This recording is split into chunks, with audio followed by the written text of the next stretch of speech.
my Father God.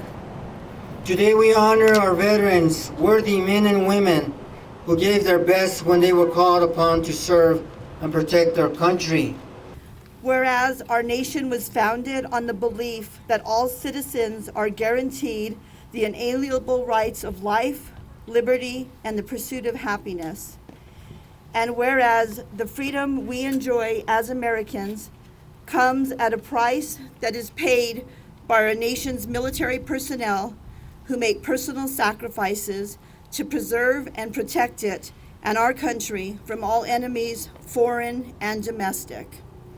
And whereas 100 years ago, November 11th was proclaimed Armistice Day to honor our country's World War I veterans on the one-year anniversary of the signing of the armistice that brought an end to that war.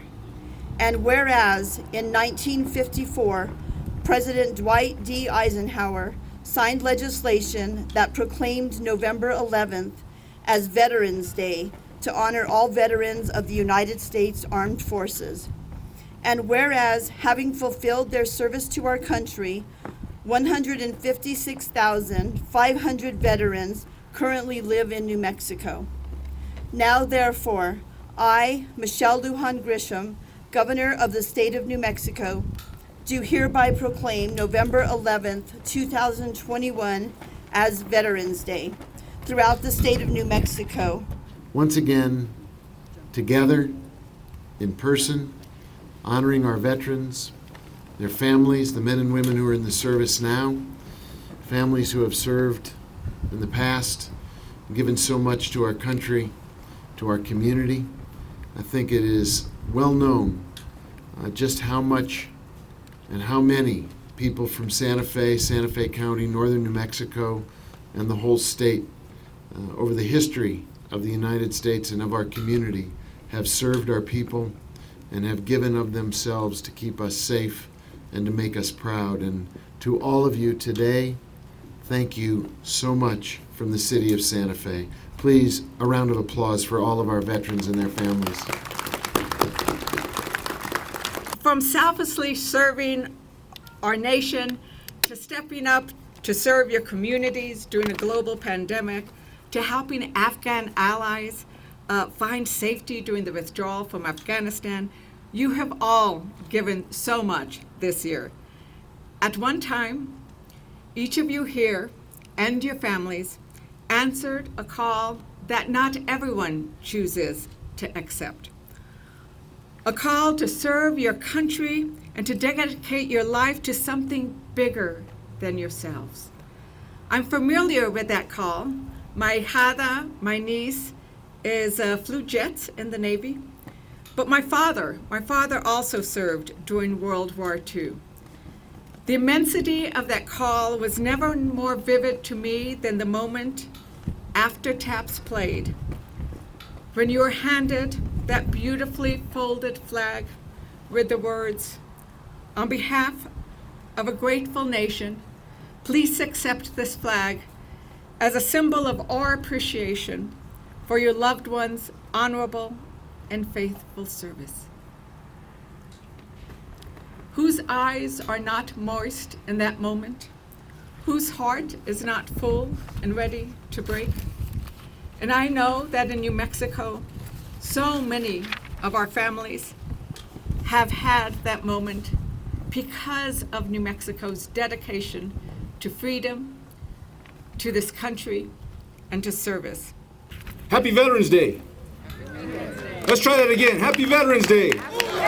There we go. That's what I'm talking about. Francis Xavier Nava, also known as Pancho. He was days from completing his one-year tour of duty in Vietnam when he was killed. He was the first person from Santa Fe killed in Vietnam. My cousin Raymond was next door to neighbor's house when the casualty notification team arrived at the house. It was horrible news. Marine Lance Corporal Francis Xavier Nava had been killed trying to help a wounded buddy in Vietnam the day before. At just 19 years old, Pancho was the first Santa Fe resident to die in the Vietnam War.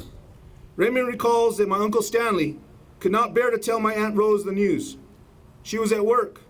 He had to go get a priest from St. Anne's to help him break the news. Pancho's death was very traumatic to the entire family everyone was impacted.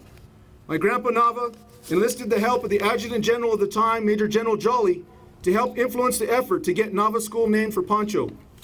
The Santa Fe New Mexican reported in the October 16, 1968 edition that the board unanimously voted to do just that.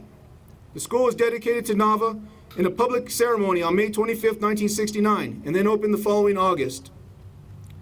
The entire family, including his mom and dad and his brother Raymond, all of us, were very proud of Nava Elementary School being named for him. I can tell you that one of the very best Veterans Day ceremonies I have ever attended was with the students, teachers, and staff at Nava Elementary School. They do an incredible job remembering him every year. And quite honestly, if I wasn't here talking to him about with you, I'd be there. Francis Xavier Nava, my cousin, the first person from Santa Fe killed in Vietnam, the first Marine to enlist in the delayed entry program from Santa Fe. He died 3 years before I was even born. He and the rest of the family have helped make me the soldier, son, father, and husband that I am today. Rest in peace, Pancho. Help me remember him today.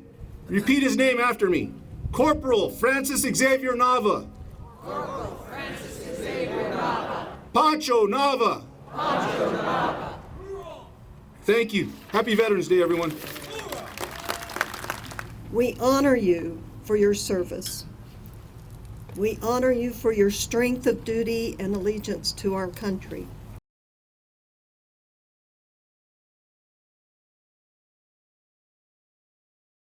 Congratulations, Major Billy Russell.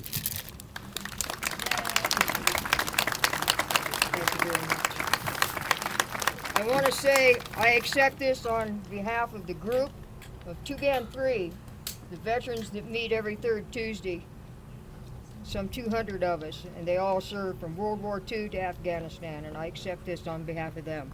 Thank you. As we pause to honor our veterans today, let us also take a moment to thank our veterans and military families. The spouses and children of our military are the thread that keeps our armed forces quilt together. We saw quilts earlier today, so we saw the significance. So we know the thread and the fiber and the love that goes into that. So thank you so very much for your presentation today. Our statistics show that approximately 430,000 military families relocate annually. That means new communities, new schools, new jobs, and this is handled expertly by the families who know that this comes with the job. As their loved ones are off defending our nation, sometimes for weeks, sometimes for months, and even years. Military families may move every 2 to 4 years. That can mean their kids may attend 9 different schools over the years. So you're asking, well, what can we do as a community, or what can we do as a state to help military families with their relocations? Quite simply, follow New Mexico's lead. Governor Lujan Grisham signed into law 3 bills that will support military families as they relocate into our great state. The first new law will reduce the processing times for spouses who have professional licenses so that they can start work sooner and continue with their careers. The second new law establishes Purple Star Schools, which provide mentoring and inclusion programs for military-connected students and professional development for school staff, teachers on the challenges military students face with each location.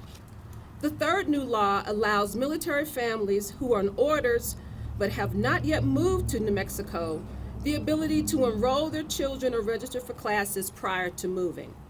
This helps promote a smoother transition for the school-age children. Once again, New Mexico is leading the way.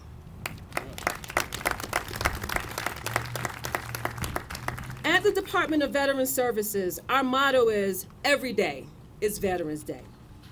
But as I said earlier, we pause today to pay special tribute to those who have served. I'm proud to add we're also here to help our veterans and military families. Please do not hesitate to reach out to us.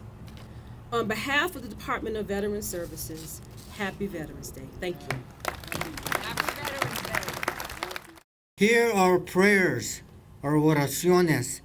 On behalf of all the veterans that have fought to protect our freedom, we ask that you pour out abundant blessings, bendiciones, on them. As their circumstances changes, we pray that they would find comfort in your unchanging love, amor, and care, caridad. May your love, your amor, provide joy in their hearts. May your hand provide strength when times are hard, and may your spirit, the Espíritu, provide peace in their souls and their almas. Mi Tata Dios, secure me with your shield of amor y caridad, and with your holy breath. Chikoti Otesa, así es. Amen.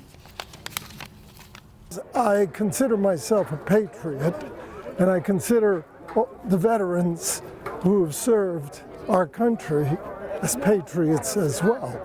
So to be with them today is a very special experience for me. I think the message is join the military, be a proud American, and serve your country.